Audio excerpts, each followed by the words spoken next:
A lot of people may not realize this, but Indelible Grace actually comes out of our ministry to college students with RUF.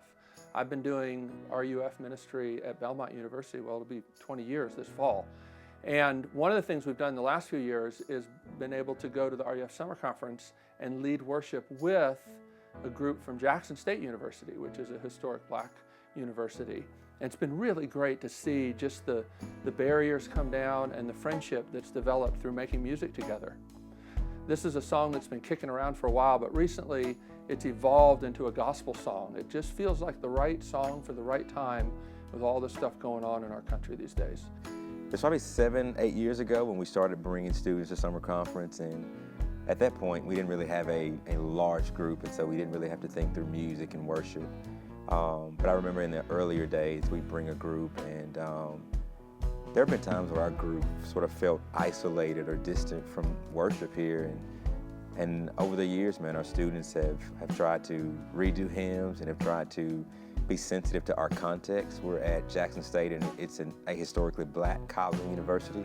And so we wanted to have a way of doing good hymns, but also doing it in a way that I think honored the African American tradition. And so we would come to summer conference, and our students kind of felt out of place. They didn't know what to do with the RUF culture. And through that, man, there was just a relationship built first between Kevin and I, and then between our music team and his music team. And so finally, about 3 or 4 years ago, we came up with this idea to share the stage. And it was beautiful for our students because they felt like they had a place to be who they are and to sing songs and do music in ways that resonated with black culture. And we had this beautiful idea, why don't we share it? Why don't we do music 2 nights a week? And why would Kevin and his group do music 2 nights a week? And then the 5th night, man, just the night to do music together. It maintained this sense of diversity, which was beautiful to see Belmont lead and then Jackson State lead. But it also portrayed a vision of unity where these groups can come together and do music together. And I always look forward to Friday. I mean, it was the night.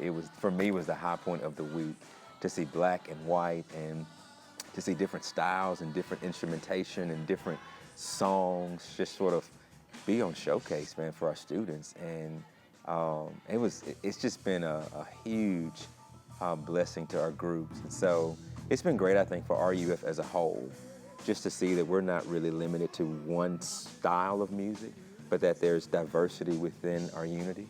And it's been empowering to our students to feel like, hey, we have a place here within RUF.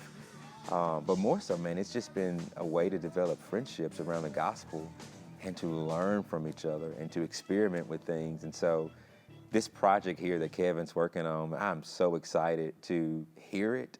I got a text from him saying, hey, man, I'd love to get Jackson State in on this project. And we really tried to make a trip to Nashville, and we kind of laid out calendars, and it just wouldn't work. And I got a little frustrated and discouraged because when he was available, our students were not, and when they were not available, he was available, and then they're all going home this summer.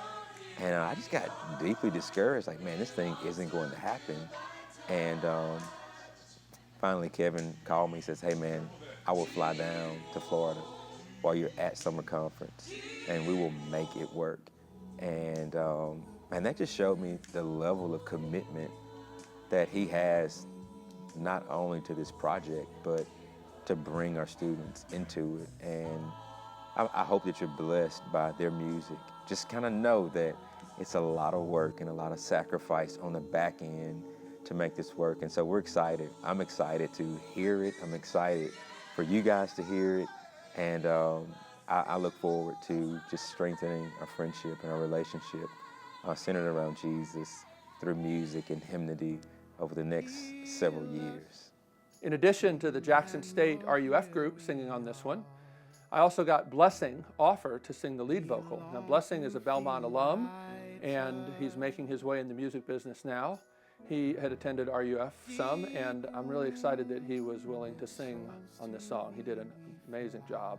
One of the fun things about these Indelible Grace projects is I like to involve the people who have been part of this from the beginning, alumni of Belmont RUF like Sandra McCracken and Matthew Smith, But then there's always the opportunity to involve new students, current students even.